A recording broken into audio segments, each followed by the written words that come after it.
Waithira Muithirania. Yes, kwanza hii kumelimika aje? Kwanza hii ndiye mzuri kabisa. I spent a lot of time around the Sea of Galilee. Niliona there's a lot of agriculture there. To be surprised. Imezaa kama ile Wakamba wanasema. God bless you. The other one is Kimani. Yes. Kim. Yeah. Yes. Thank you. And you saw he's a footballer. You said you also have your own team. I am my Chelsea team. We have not done very well, but Manchester United, I sympathize with them because it was the team. But today, no. Maybe.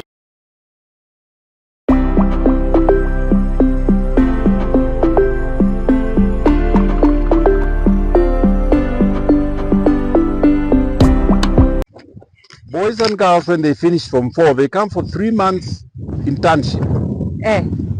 Of training them in missions. And I also bring them in the shamba. Hardening them. Yes, I harden them. The other day I had them here, we were planting trees. Moja kaniambia, you know, namaliza form 4. Nasema, Bishop, mimi sijawahi shika jembe. Allah. Mimi sijawahi shika nini? Jembe. This is my first time. Allah. And she felt so good. Anaweza kushika jembe, afanye kazi naye. Ndio sababu hii CBC inanifurahisha. Sasa wanashikishwa jembe. That is one program I have. Then I have hata leo nimeendea. Lori yangu iko huko. I don't know.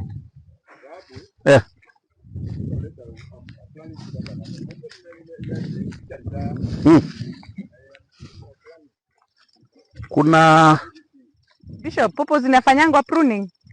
Popo. Kama hizi papaya. Hii majani inatolewa. Majani you can, I mean, there are too many I don't bother.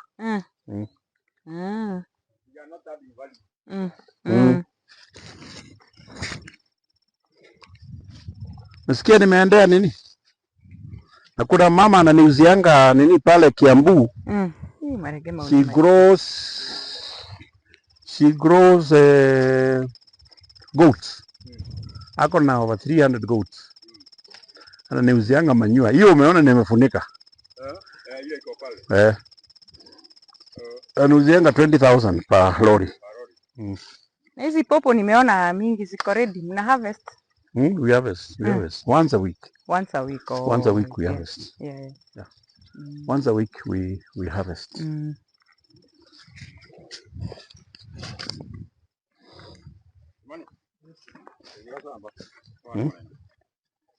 This one, ukiweka nyumbani, few days unakula. Mingi ziko tayari. So we can go on and on and on. Naona mahali biti iko. Sasa ambao iko huko na hatujafika huko. Tujaona mewa serious. Na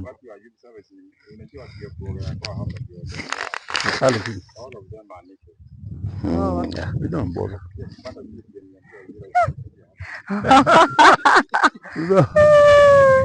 Umefanya vizuri. Ningepiga nao story sana.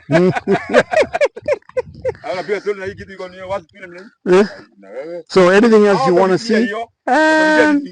Anything else you want to see? No, I think you see the mixture of what and what? We've seen the mixture of different food crops. Yes.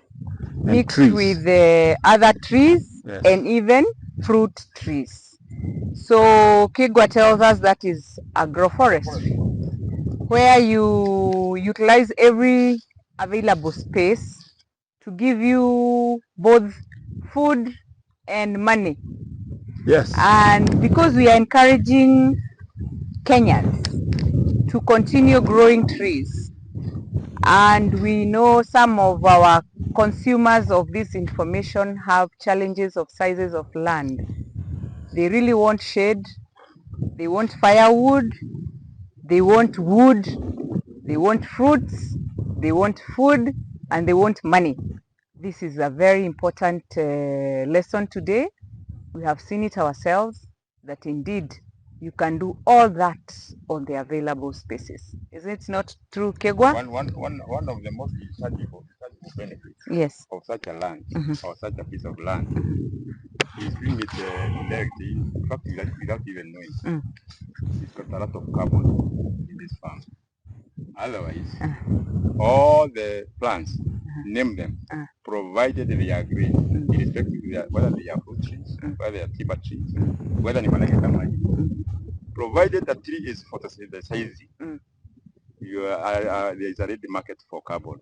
Is it carbon or carbon credits?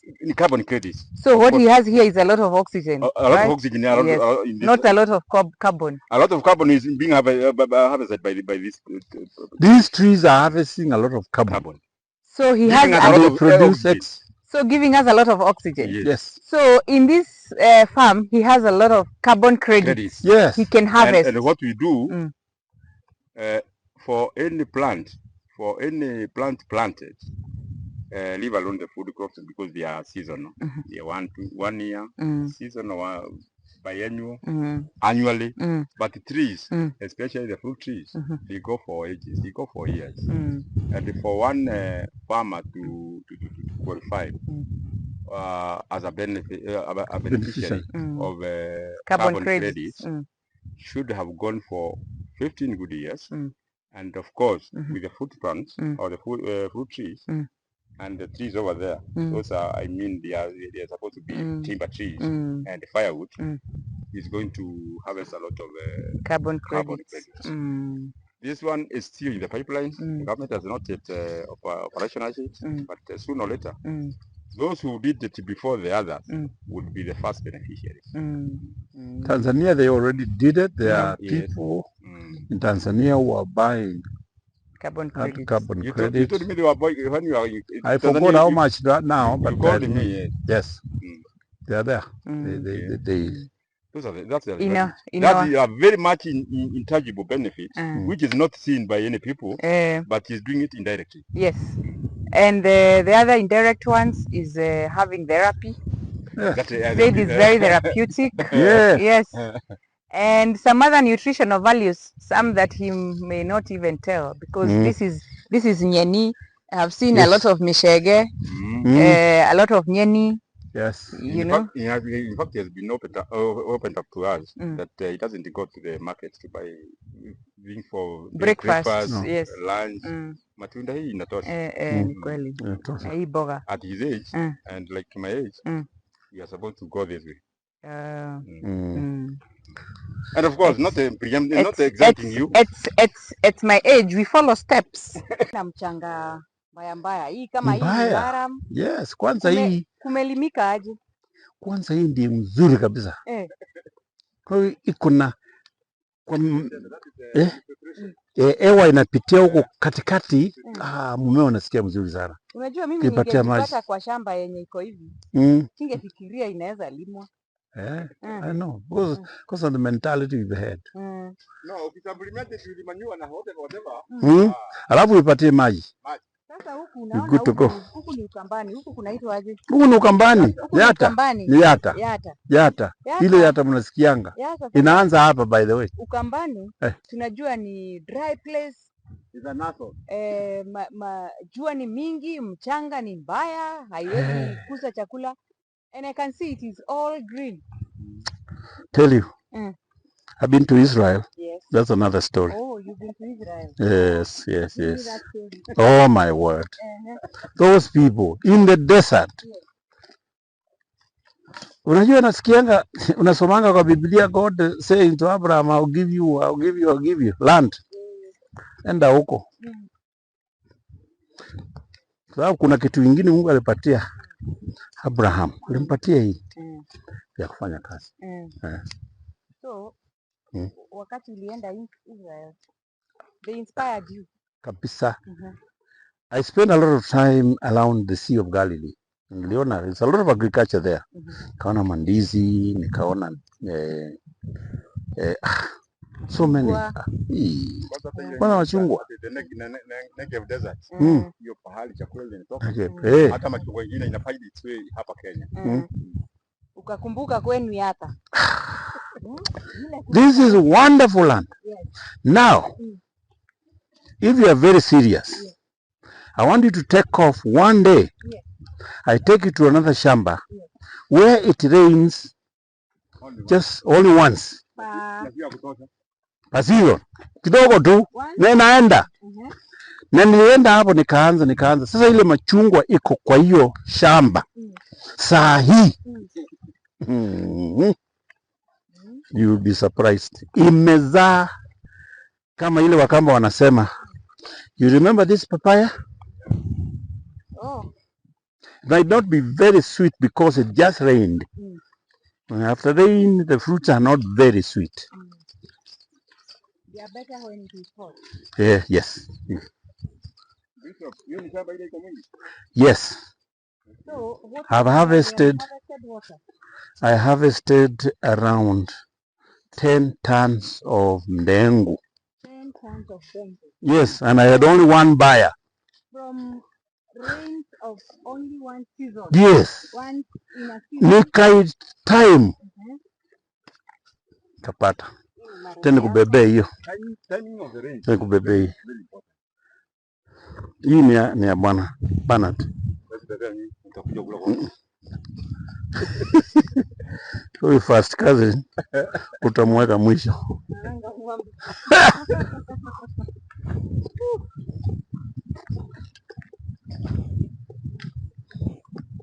The first time I came to this shamba, I got surprised by the type of soil. My dear tea growers, thank you so much for being with us in this area today.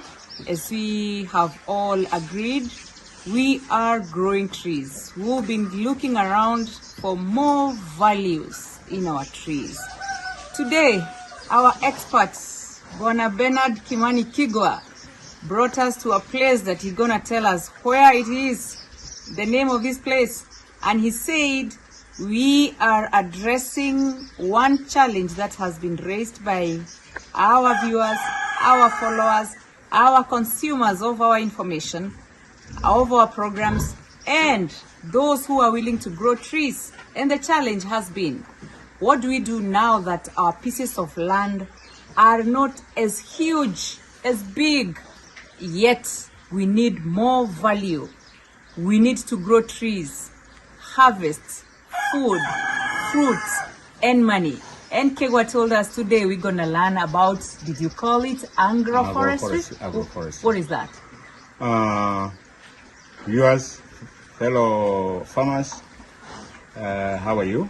My name is Bernard Kigwa, a principal research scientist, formerly working with Kefri for the last 40 years. Matters, forestry, extension, and climate change.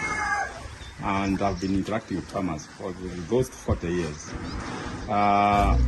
There's a concern nowadays that our pieces of land are dwindling, and the population is still growing, such that we need to know how we are going to utilize this land economically and the way it should be. That's why today we are zeroing on one topic called agroforestry. This term agroforestry, as the word denotes, is agriculture and forestry. Agroforestry means doing farming on the same piece of land where you have got your animals, you have got your trees, you have got your fruit trees, you have got your food crops, and in the same piece of land for economic purposes, for our stomachs. We have to eat. We don't have to go to the markets to look for food. And when you talk of food, as we have discussed this shamba, we have seen there are bananas, there are avocados, there are various fruits, pows mentioned. And therefore, it was an opportunity, a very good one, that we had how you are obligated to have a farmer who is very cooperative. He has done much in his farm, and this is called what I usually call integrated land management, whereby almost everything in our lives is in the same piece of land. Today, I will not dwell much on what we have done. Let's get it from the horse's mouth. So I would welcome our host farmer, who is very much concerned with the piece of land he's having here. and I've just given him a thumbs up on whatever he's doing in his land. Matters to do with the water conservation, soil conservation. Actually, when you go to in this land, the types of soils, you would wonder very much how Malam soils are giving us food crops. Therefore, I will hand over to you, Mr. Ho. Mr. Our farmer today. Mr. Mulandi is our farmer today. Yes. I've worked with him for a long time, and he has been until you retire. Until I retire, and he has been looking for some advices to do with the tree planting, tree growing, and of course, from the word go when we met, I told him not to be using the word "I'm going to plant a tree." We are going to grow trees. And you have seen trees. And we have seen him growing trees. And we have been born witness that he has done it and the correct way, especially to do with the spacing of his fruit trees and other trees for timber. And over to you, Bwana. Thank you. You say from the horse is the horse. It's a joy to interact with you, friends out there. I don't know who is listening and who is watching, but I just hope that we can be of help. We can inspire, we can motivate. And many of you who have small pieces of land, Mr. Bernard calls it a forest, agroforest. But what I've been doing here, I thought I was doing mixed farming. You know, mixing this, mixing the other, and finding out what grows best with what. Of course, I have the eucalyptus, the blue gum that people don't want. They are not very much recommended, but I planted them in areas where it is swamp, but you can't plant anything else. So when I do the blue gum, the Wakikuyus call them munyomai. It drinks a lot of water. I've planted this for many years. I've benefited a lot from them. I'm also doing cypress and other trees, along with the number one tree that I planted here. And this is Yatta. We are in Yatta. I border the National Youth Service on the highway going to Kitimani. That way, the National Youth Service is there. And my farm borders with the National Youth Service. And it is, the soils are not very good, but we have utilized them very, very well. I planted macadamia.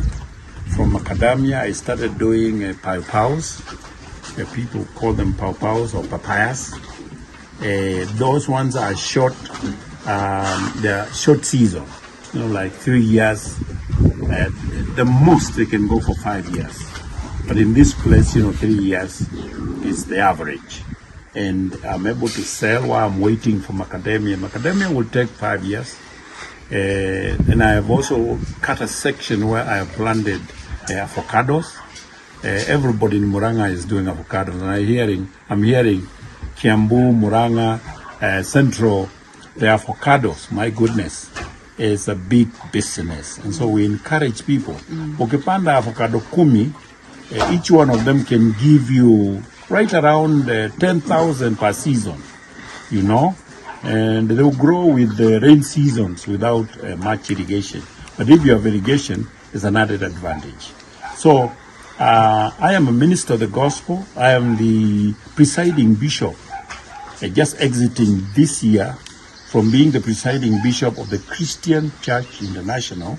Our headquarters are in Thika, right here in Makongeni. And I have been a minister for more than 50 years, and people ask, why are you doing other things other than preaching? Well, you can't preach Monday to Sunday every week for 10 years, 20 years, 30 years. You get tired. So I came out here to kill boredom and to kill stress, because you don't sleep with these trees. Once you plant them, you go away. They sleep, they have their own space. And you come back there and see how they're growing, and you feel very encouraged. So it's been a joy, hosting you. in my farm today. Those of you who physically would like to visit, we'll put out a number there that you can call if you need some seedlings of avocado or macadamia or any other tree.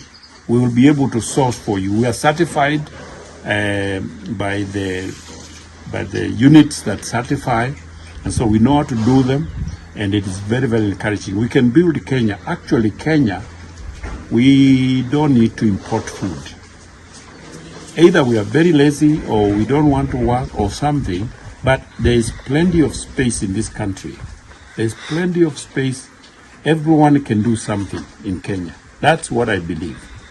I don't want to talk about the politicians who are always telling us about bursaries, about what else are they doing? It's a CDF, all those things. That is just killing the people, handouts. You need to be taught how to fish rather than be given fish. That's my philosophy.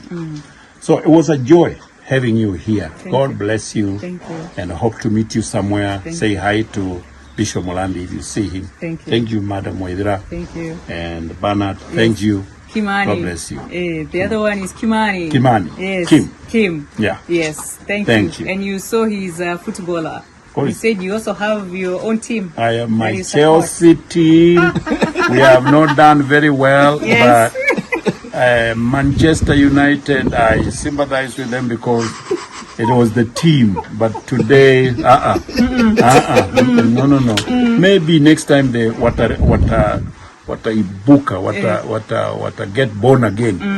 Waanze kufanya vizuri. But anyway, for now, I think we're going with Liverpool. We're going with Liverpool. It is very joyous for Liverpool, at least for once, for them to win. Which one is for Ronaldo? Ronaldo. Who is Ronaldo now, madam? Who is Ronaldo? Those are a long time ago players. Oh, okay. Hey. He retired. Oh my God. Anyway. And good, Ronaldinho. Good. Oh, those are also retired. Okay. Those are retired. Anyway, it's good to be around. Thank you so much for your time. Thank you for allowing us in. Thank you for taking us around. Thank you for your generosity. We thank you. May God continue blessing you. You have shown us, taught us, encouraged us, and cautioned us. Mengine yale nimeambiwa leo. Ni yako tu. Ni yetu na nyinyi. We continue growing trees. My name is Waithira Muithirania. Thank you. Before you close at the end, let Bishop Mulandi give his number so that somebody can. We are going to run it down there. So. Okay, you run.